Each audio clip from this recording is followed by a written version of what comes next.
Hi, and welcome to another episode of Hot Takes with me, the Silver Fox. This is likely to be my last video of the day, so I always like to end on something that's really good, and this, I hope, will please you. It will send you on your way for a pleasant evening with a smile on your face. It certainly got me to smile. And it was that during PMQs today, Stephen Flynn, Beryl, stood up and he asked the Prime Minister a question. And at the end of his question, and there was all the general murmuring, and if you listen, and I will play it, if you listen, you can hear someone going, knob. Stephen Flynn getting called a knob in Parliament. And nobody seemed to mind. But then, it is entirely accurate, isn't it? Well, have a look here at the video, and what I'll do is, I'll just play it. It's only a very short, you've got to listen to it, but it is there. And what I'll do is I'll play the video, and then at the end of the video, I'll do the cut and go chop, chop, chop, chop, chop, so you can hear the knob bit. But it's definitely there. And then we'll have a look at the article. What a way to end the day. Incidentally, and a little aside, today is the 13th of December, and it means that today is the earliest sunset. Not the shortest day, because the days are still starting later, but it's the earliest sunset, which means from tomorrow, the nights start drawing out. You may be able to drop that into a conversation tomorrow. Anyway, we'll have a look at this and see what the knob is doing. Minister, please share his Christmas message for children being bombed in Gaza this winter. Prime Minister. No. Mr. Speaker, nobody wants to see this conflict go on for a moment longer than necessary. No. So Stephen Flynn called a knob as he questions Rishi Sunak over Gaza ceasefire calls. Like I say, quite an accurate description, but it's rather unparliamentary. The SNP Westminster leader was branded the curse word as he quizzed the PM about why he is not calling for a ceasefire. But he was slapped down as he was told the UK can't do this until Hamas stops firing rockets into Israel. And I think that is a fairly fine excuse.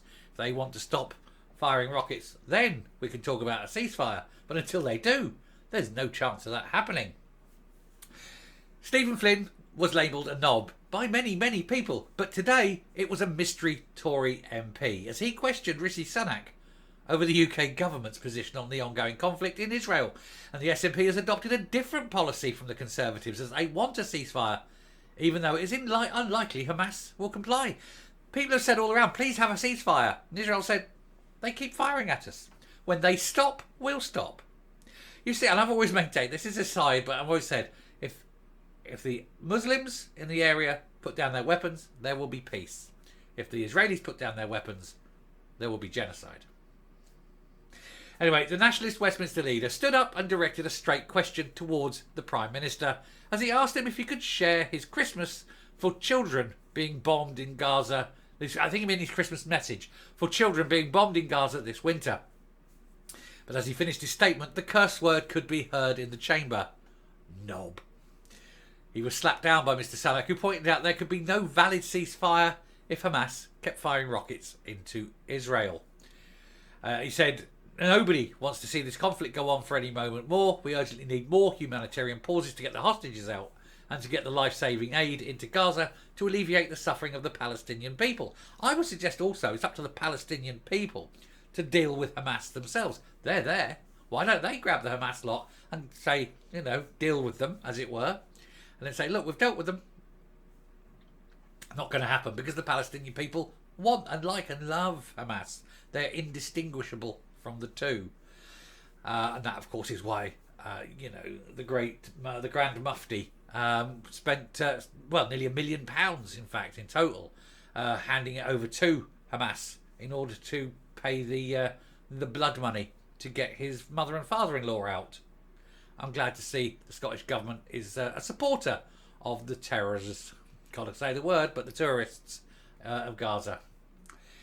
Anyway, the SNP government has adopted a different position in the UK. We've done this, with this being spearheaded by the Grand Mufti himself, who obviously is a big personal friend of Hamas.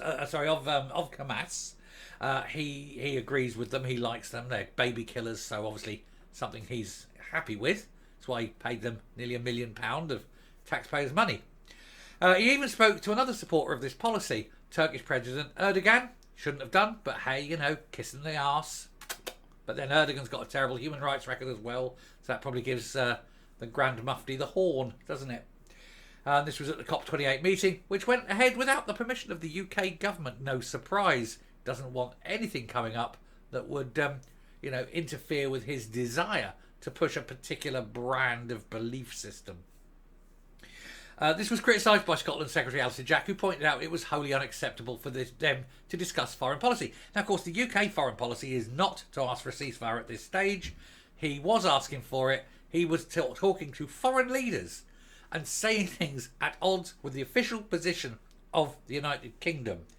He is not the leader of the United Kingdom. He should not be having any kind of talks with foreign diplomats, foreign leaders, anything like that. And he needs to be slapped down for it and brought to heel. And indeed, it needs to be made a crime. And so that if you do that, you go and do time in prison. It is treason. Give him 10 years for it. That'll soon stop this shit from happening, won't it? Might concentrate his little mind. He can deal with things he's more suited to dealing, stacking shelves, answering phone calls. He said foreign affairs is a reserved matter under the Scotland Act. It is important for the UK, the United Kingdom, to speak on the world stage with one consistent voice. We've covered this, which we do, but it is important to reiterate because the gobshite, the great big gobshite that thinks he runs the world, but he only is really, the mayor of Scotland, for want of a better term, he wants to look important on the world stage. So I've got to say that old Beryl isn't the only knob in the SNP. Seem to be several of them. Some of them are thieving, fraudulent knobs. Mr. Flynn continued in his line of question about the war in Israel. He said if the current actions of the Israeli government continue, it's estimated that almost 1,400 more children will die between now and Christmas Day. One only has to remember, if it wasn't for the 7th of October and Hamas coming out and killing thousands of Israelis, none of this would have happened. You cannot blame the Israelis for this. It wasn't the Israelis who ran out, slaughtered children in the field, beheaded babies, arred the mothers, and then killed the mothers after they arred them, parading their bodies in the street. That wasn't the Israelis. Indeed, there was a thing the other day that they showed this woman who was out there, as far as I can tell, a white English woman, and she was like, Palestine, yeah, Palestine's great, and all that shit. And then they made her sit there and watch the video of what the Hamas were doing. And she put down the board and walked away. She knew then. She knew. And they ought to actually push this up on TV. Make sure everybody sees it. Go onto YouTube and look it up. But don't do it before you eat. Trust me. And it's disgusting. In fact, don't. If you can't handle it, don't. Because it's an image that will burn into your brain and you will never unsee it. And then you get the likes of this prick, this knob, sitting there trying to defend them. He needs to see what they did and then understand why people are angry. He said, anyway, this is the knob continuing. Beryl the knob. There we go. He said, the United Nations last night, along with our friends and allies in France, Ireland, Canada, Spain and Australia, they joined 148 other nations to vote with courage, care and compassion for a ceasefire. He said the UK shamefully abstained. So, I'm afraid, did the United States. Is he going to have a go at them? Who knows?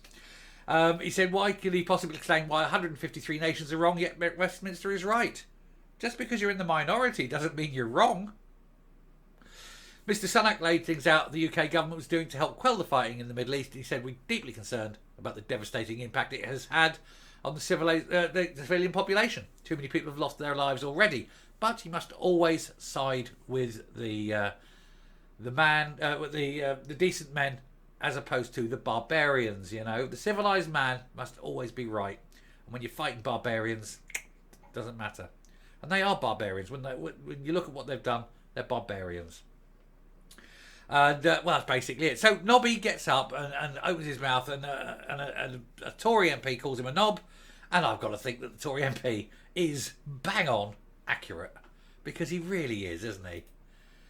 He sits there and he's trying to be holier than thou and virtuous. And yet show him what they did and he might change his tune. I bet he hasn't watched it. I bet he daren't. I bet he daren't watch it. It upset his delicate little sensibilities. Prick. Anyway, I'm going to come up. Oh, Finn wants to come across as being caring and virtuous, and look at me, look at my bleeding heart. And yet he's representing a party that wants to sexualise children. He's representing a party that's just cut 30 million from the mental health care budget, just to make sure that independence, which can't ever happen, can be funded. This is a man that supports a party that asks 5-year-olds how they feel when they're touching themselves. This is a party which, we did the thing today, wants to stop parents actually parenting and asking their children about their sexuality, and to ban parents from having any kind of say on whether a 10-year-old girl wants to sterilise herself. So I think Beryl is the very last person in the world who needs to be standing there and trying to look virtuous when you look at the evil that he and his party are doing, and I mean literally evil that they're doing.